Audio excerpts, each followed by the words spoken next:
May I come in, sir? Come in, come in. Good afternoon, sir. Please be comfortable. Sit down, Shikha Ranjan. Thank you, sir. You are Shikha Ranjan. Yes, sir. Well, now you find that I'm a student of economics. Yes, sir. Well, current economic situation of India, have you applied your mind? Sorry, sir. Pardon. Current economic situation in India, Yes, sir. you are aware of it somewhat? Yes, sir. Now you see, I find lot of praise of economic growth of India. Yes, sir. World is facing economic crisis, but India is in good shape. Yes, sir. My feeling is this is all wrong propaganda and a bubble. India's unemployment is very high. Retail inflation is high. I hope you understand retail inflation. Yes, sir. Okay. Rural economy is being survived by free food grains. So don't you think that all these claims are bogus and the bubble is going to burst? Can you react? Sir, as far as I am concerned about this, India is on right path as we are fifth largest economy in the world right now and third in purchasing power parity, and as well as where unemployment is concerned, we are working towards it, and we are also working towards inflation also. Inflation is because of international scenario, because of 3 C's: COVID, crisis, and climate change. This is faced by all over world. You are optimistic. Okay, now you used the word purchasing power parity. Yes, now what sir. is it? For a layman like me, please explain what is it? Sorry, sir. Right now, I'm not able to. But you recall it. used the word purchasing power parity yourself. Yes, sir. I have read it in economic survey, recent But Indian what is it? economic survey. You don't know. Okay. Now, let me see, there is a G20 meeting going on it. Yes, sir. India is making all-out efforts. What benefit is likely to come to India? Sir, as G20 gives India platform to be a global diplomat. G20 is a union of 19 countries and European Union. G20 addresses the issues which our developing countries are facing. As a leader, as a chairman of G20, India has the immense opportunity to address the global scarcities which are faced by the world, such as COVID, aftershocks of COVID, and climate change issues, and the Russia-Ukraine war crisis. Okay, you didn't use the word jargon purchasing power parity. I'm using two other phrases: sustainable development Yes, and sir. growth with equity. Yes, Have you heard of these words? Yes, sir. Can you explain both of them? Sir, sustainable development means that development in which resources are not used fully in this way. They are used in such a way that we can pass it to the next generation also. And growth with equity means it addresses the inclusive development, means the overall development and equal proportionate development of the society. Okay, now you are going to be an officer in industry department. Yes, sir. Now, what are the constraints in growth of industries in Bihar? Very textbook style question. Constraint in growth of industry in Bihar that we have you. Yes, sir. Sir, in a historical point of view, we have faced many issues. The biggest one was freight equalization policy, which was also noticed by President Pranab Mukherjee. In that, Bihar not got the opportunity to establish heavy industries in Bihar. And right now, there are many issues regarding land, infrastructure, and labor standards problem. In Bihar, we are facing problems of land.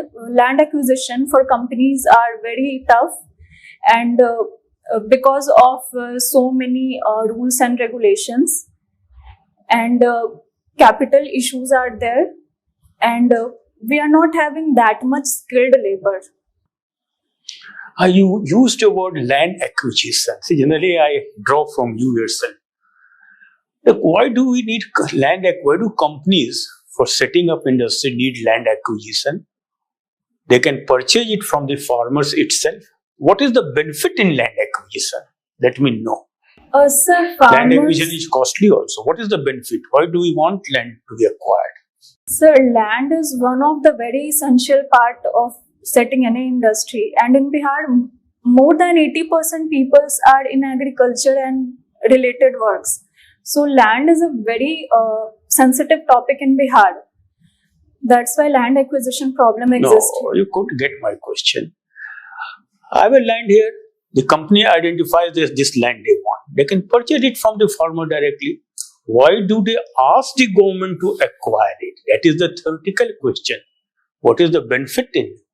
Sir, You can ask from the farmers, I will pay you this much money, sell me the land. Instead, the company goes to the government, asks the government to acquire it. What is the benefit? Sir, farmers are not willing to sell the land here because their livelihood is dependent on land only because they are involved in agriculture itself. Okay, there is something you have told. Now, let me something. Have you heard the term startups? Yes, sir. What are the startup and what special benefits are for the startups in the government's scheme? Sir, startups are those small setups which are initiated by any individual, like Ola, example. And government provides financial assistance in this.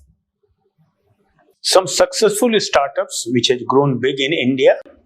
Sir, like Name some startup. They have become unicorn also. Must have heard the word unicorn. yes, sir, unicorn. So some successful startups which have become unicorn. Sir, like Unacademy. An academy, okay, your coaching institute or in Yes, sir. Byju's. okay. Only coaching institute. Proper, of course, they are also industry. Other some industry which have grown. You have any idea? No. Good, please, Mr. Samant. When you did your graduation, So 2016. 2016, क्या कर रही हो उसके बाद से? What have you been doing since 16? Sir, after that, I am preparing for civil services. What happened? So, क्या sir, हुआ? Sir, I'm not able to hear. क्या हुआ?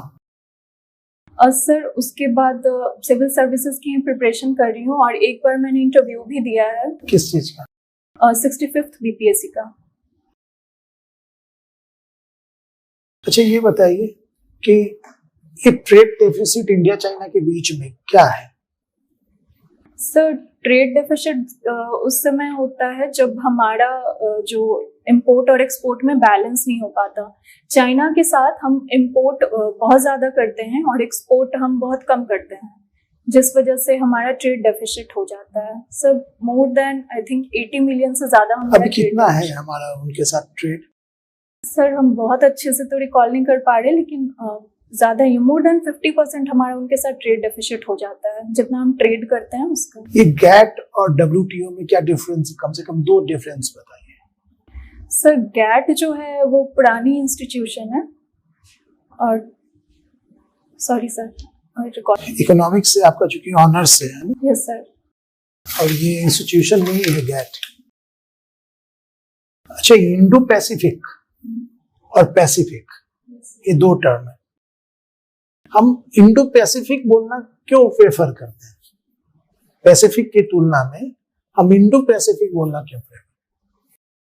और सर, पैसिफिक अगर हम कहते हैं तो वो बेसिकली जो पैसिफिक ओशियन से रिलेटेड जो रीजन है, जो कंट्रीज हैं, सिर्फ उनको हम सिग्निफाई करते हैं. लेकिन अगर हम इंडो पैसिफिक बोलते हैं तो इंक्लूडिंग इंडियन सब कॉन्टिनेंट, जो कि एक वाइड एस्पेक्ट प्रोवाइड करता है. और आज के टर्म में जो कंपनीज हैं जैसे यूएस कंट्रीज हैं, सर, बेसिकली इंडिया के लिए फायदा है और ये वर्ल्ड के लिए भी फायदा है कि वर्ल्ड जो है बेसिकली जो डेवलप्ड कंट्रीज हैं, यूरोपियन यूनियन एंड यूएसए, वो लोग चाइना को काउंटर करना चाहते हैं, जिसके लिए इंडिया उनके लिए एक बहुत अच्छा प्लेटफॉर्म उभर के आ रहा है. और इंडिया के लिए सर ये फायदा है कि हम एक वर्ल्ड लीडर के रूप में चाइना को कैसे काउंटर कर देंगे? इस टर्म से कैसे काउंटर करेंगे? सर, चाइना को हम मिलिट्रली यहाँ पे नहीं, इस टर्म से कैसे कर देंगे? इंडो पैसिफिक से कैसे कर देंगे? सर, बेसिकली इस टर्म से नहीं, लेकिन इसके अंदर जो भी क्वालिटीज हैं क्या उससे क्वालिटीज है? जैसे मिलिट्री पॉइंट ऑफ व्यू से अगर देखा जाए तो यहाँ पे जो बिग कंट्रीज हैं वो अपना यहाँ पे मिलिट्री सेटअप कर रही हैं. आप जानती हैं इसके बारे में या फिर इधर उधर घूम रही है? अच्छा ये बताइए, मल्टीलेटरल, बाइलेटरल एंड प्लूरिलेटरल, इस तीनों में क्या डिफरेंस? सर, मल्टीलैटरल और बायलैटरल तो थोड़ा बहुत आइडिया, प्लूरिलैटरल का उतना आइडिया सुना नहीं। नहीं सर। अच्छा, यूरोपियन यूनियन और other blocks of the world, इसमें क्या डिफरेंस है और कैसे यूरोपियन यूनियन जो है यूनिक है? सर यूरोपियन यूनियन जो है वो 19 कंट्रीज का एक ग्रुप है।